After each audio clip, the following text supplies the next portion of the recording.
কৰ্মচাৰী আৰু পেঞ্চনাৰসকলৰ কাৰণে অত্যন্ত সুখবৰ পুনৰ 3% ডিএ বৃদ্ধি নিশ্চিত হ'ল ডিএ আৰু ডিআৰ বৃদ্ধি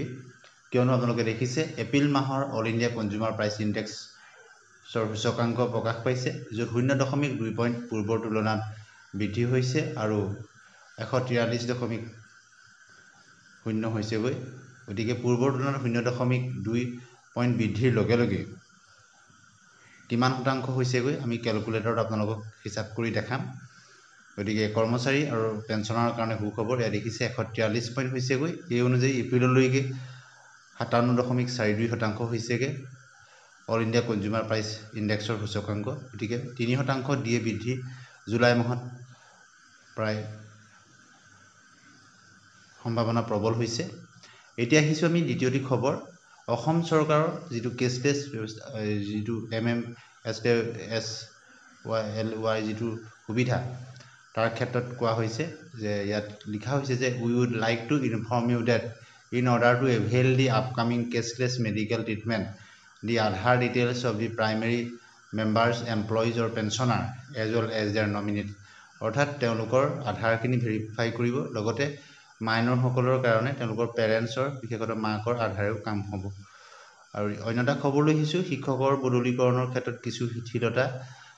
ঠিকাভিত্তিক শিক্ষকসকলে তেওঁলোকৰ পূৰ্বৰ অভিজ্ঞতাৰ সময়খিনিও ইয়াত তেওঁলোকৰ ক্ষেত্ৰত প্ৰযোজ্য হ'ব যিহেতু 20 মেলৈকে তাৰিখ বৃদ্ধি কৰি দিয়া হৈছে পাৰস্পৰিক বদলিৰ কাৰণে প্ৰাথমিকই হওক বা মাধ্যমিক পৰ্যায়ৰ শিক্ষকসকলৰ ক্ষেত্ৰত আৰু এই ক্ষেত্ৰত আপোনালোকে দেখিছে চৰকাৰ ৰাজ্য চৰকাৰৰ শিক্ষা বিভাগৰ সচিব নাৰায়ণ কৰদেৱে নিৰ্দেশনা প্ৰকাশ কৰিছে এতিয়া হিছো আমি অন্য এটা খবৰলৈ য'ত লিখা আছে হাইকোৰ্ট আৰ্জেন্ট বুলি আৰু regarding the detailed information of the contextual discharge of SSA and state pool আপোনালোকে দেখিছে কেবাটাও ইয়াত ফৰমেট দি দিছে প্ৰথম NXR 1ত আপোনালোকে দেখিছে SSA contextualৰ তেওঁলোকৰ কাৰণে কেবাটাও ফৰমেট দিছে ফৰমেট A ফৰমেট B এনেদৰে দিছে আৰু এইটো ফৰমেট A ৰ যেটো এক্সেল শীটত আপোনালোকে যেটো ফৰমেট পুৰাব লাগিব আৰু নিৰ্দিষ্ট সময়সীমাৰ ভিতৰত অৰ্থাৎ মে মাহৰ 17 তাৰিখৰ ভিতৰত এখিনি জমা দিব লাগিব যিসকল ষ্টেট পুলে হওক বা এসএসসি ঠিকাভিত্তিক শিক্ষক আছিল তেওঁলোক বা বৰ্তমানতে ঠিকাভিত্তিকত আছে বা যিসকল এসআৰডি আন্ডাৰত তেওঁলোক নিয়মীয়া একাউণ্ট লৈ গ'ল তেওঁলোকৰ সকলোখিনি ডিটেইলছ বিচাৰি পত্ৰখন প্ৰেৰণ কৰিছে লগতে এই ফৰমেটটো দিয়া হৈছে য'ত পিডিএফ ফৰমেট আৰু এক্সেল ফৰমেট দুইটাতে আপোনালোকৰ কপি বিচৰা হৈছে উপযুক্ত তথ্যখিনি ফিল আপ কৰি আৰু আপোনাৰ সিগনেটাৰী সকল যিসকল অফিচিয়েলছৰ সহি ল'বলগীয়া আছে সকলোখিনি লৈ আপোনালোকে পিডিএফ আৰু এক্সেল ফৰমেটত জমা দিব লাগিব আৰু আপোনালোকে যদি প্ৰয়োজন বুলি ভাবে আপোনালোকে ইয়াৰ স্ক্ৰিনশ্বটো লৈ ল'ব পাৰিব গতিকে প্ৰতিটো ফৰমেট আমি জাস্ট এজ ফৰ এক্সাম্পল আপোনালোকলৈ দি দিছো আপোনালোকে দেখিছে প্ৰতিটো ফৰমেট ইয়াত আছে আৰু আপোনালোকে নিশ্চয় বিভাগীয়ভাৱেও এই যিসকল ষ্টেট পুল বা এসএসসিৰ পৰা ৰেগুলাৰ হোৱা শিক্ষক বা বৰ্তমানো যিসকল ষ্টেট পুল বা এসএসসিত আছে তেওঁলোকৰ কাৰণে অতি প্ৰয়োজনীয় এতিয়া আহিছো অন্যটা খবৰলৈ টপ মোষ্ট আৰ্জেন্ট বুলি লিখা আছে আৰু আহিছে আপোনালোকৰ ফ্ৰম আপোনালোকে দেখিছে Shri Sanjay Dutta ACS executive director Samagra Shiksha অসমৰ ফালৰ পৰা আহিছে আৰু বিষয়টো হৈছে special drive for updation of mobile number for parents guardian on students অৰ্থাৎ ষ্টুডেন্টৰ পেৰেন্ট গাৰ্জেনৰ মোবাইল নাম্বাৰ শিক্ষা হেতুত আপডেট কৰাকৈ কোৱা হৈছে ইয়াত লিখিছে যে with reference to the subject mention above it is to inform you that the Samagra Shiksha Assam is going to send SMS to the parents অৰ্থাৎ যিসকল অনিয়মীয়া ছাত্ৰ ছাত্ৰী তেওঁলোকৰ গাৰ্জেনসকলক পেৰেন্টছেই হওক বা গাৰ্জেন হওক তেওঁলোকক কনসিয়াস কৰিবৰ কাৰণে এটা স্পেশাল ড্ৰাইভ বা এটা ব্যৱস্থা শিক্ষা হেতু লোৱা হৈছে য'ত সেই কাৰণে তেওঁলোকক 13 পৰা 17 মেলৈকে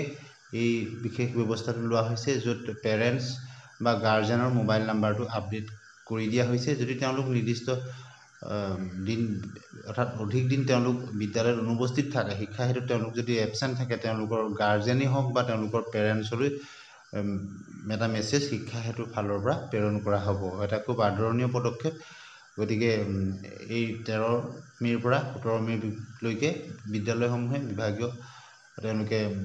অফিস তেওঁলোকে যিখিনি আপডেশন কৰিব লাগে সেইখিনি তেওঁলোকে শিক্ষা হেতুত কৰিব লাগিব গতিকে এটা অসম চৰকাৰৰ ফালৰ পৰা এক আদৰণীয় পদক্ষেপ বুলি ক'ব লাগিব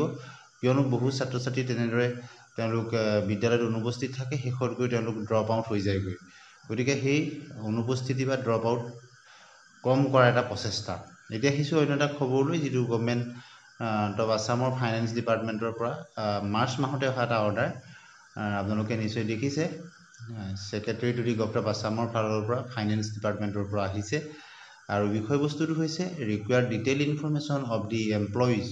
হু join government service on or after 1 February 2005, অৰ্থাৎ 2005 বা তাত পিছত তেওঁলোক নিযুক্তি হৈছিলে, কিন্তু তেওঁলোকৰ বিজ্ঞাপন আদি 2005 চনৰ প্ৰথম 1 ফেব্ৰুৱাৰী আগতেই তেওঁলোকৰ হৈছিল। তেওঁলোকৰ ক্ষেত্ৰত অসম চৰকাৰে পুৰণি পেঞ্চন নীতি প্ৰৱৰ্তন কৰাৰ সিদ্ধান্ত লৈছে